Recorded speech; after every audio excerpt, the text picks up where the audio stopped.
क्या आपने कभी सोचा है, साधारण परिवार से निकलकर कोई व्यक्ति कैसे लाखों दिलों का नेता बन सकता है? उत्तर प्रदेश की मिट्टी में जन्मे योगी आदित्यनाथ जी की यात्रा ठीक वैसी ही है। उनके जीवन की शुरुआत अजय सिंह बिष्ट के नाम से हुई, एक छोटे से गांव में, जहां सपने बड़े देखना भी चुनौती थी।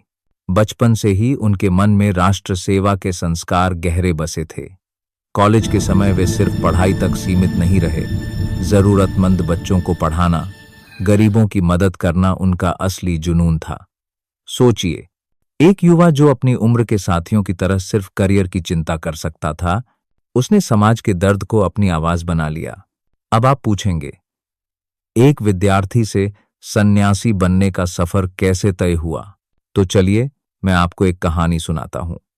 एक दिन उनकी मुलाकात हुई गोरखनाथ मठ के महंत अवैद्यनाथ जी से। महंत जी ने अजय में छिपी ऊर्जा और समर्पण को पहचाना। बस यहीं से शुरू हुआ अध्यात्म और सेवा का अद्भुत संगम। दीक्षा के बाद अजय सिंह बिष्ट बन गए योगी आदित्यनाथ। यहां पर दो तकनीकी शब्दों का जिक्र जरूरी है। दीक्षा यानी आध्यात्मिक दीक्षा, जो जीवन की दिशा बदल देती है, और कर्मयोग यानी सेवा के मार्ग पर चलना। योगी जी ने दोनों को अपनाया और समाज सेवा को अपना धर्म बना लिया। यह पहला अध्याय हमें बताता है, अगर भीतर सच्ची लगन हो तो सीमाएं मायने नहीं रखती। योगी आदित्यनाथ जी की कहानी सेवा और संकल्प की नींव है, जिसने आगे चलकर नए इतिहास रच दिए। अब कल्पना कीजिए, एक साधु जो मठ में रहकर समाज सेवा करता है, वह अचानक भारत के सबसे बड़े राज्य का मुख्यमंत्री बन जाए। हैरानी होती है ना? लेकिन यही हकीकत है योगी आदित्यनाथ जी की। गोरखनाथ मठ के महंत बनने के बाद उन्होंने शिक्षा, स्वास्थ्य और स्वच्छता के क्षेत्र में अनगिनत योजनाएं शुरू कीं। निःशुल्क चिकित्सा और आश्रय गृह जैसे कार्यक्रमों ने हजारों जिंदगियों को नई राह दी। यह सार्वजनिक सेवा यानी पब्लिक सर्विस का असली उदाहरण है। 2017 में जब योगी जी मुख्यमंत्री बने तो सवाल उठे, क्या एक सन्यासी प्रशासन चला सकता है? आलोचक कहते थे, क्या अनुशासन और त्याग से सरकार चल सकती है? लेकिन योगी जी ने सख्त कानून व्यवस्था और भ्रष्टाचार नियंत्रण जैसे मेजर्स से यह साबित कर दिया कि नेतृत्व में ईमानदारी सबसे बड़ा हथियार है। शायद आप सोच रहे होंगे, इतने बड़े बदलाव एक ही इंसान कैसे ला सकता है? इसका जवाब है आत्मविश्वास और जनता से सीधा संवाद। योगी जी का मंत्र है, डर नहीं, विश्वास चाहिए। उनका खुद का जीवन अनुशासन और त्याग का प्रतीक है। मुख्यमंत्री होते हुए भी वे आज भी मठ की सादगी में रहते हैं। इस दूसरे चरण से हमें सीख मिलती है, सच्चा नेतृत्व सिर्फ पद या शक्ति से नहीं बनता, बल्कि सेवा और संकल्प से निखरता है।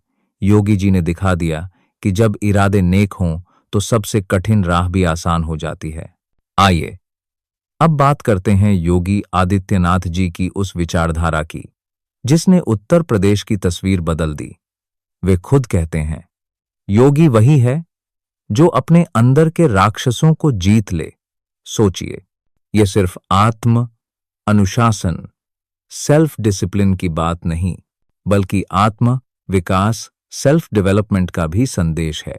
उनकी राजनीति जनसेवा का माध्यम है, न कि सत्ता का साधन।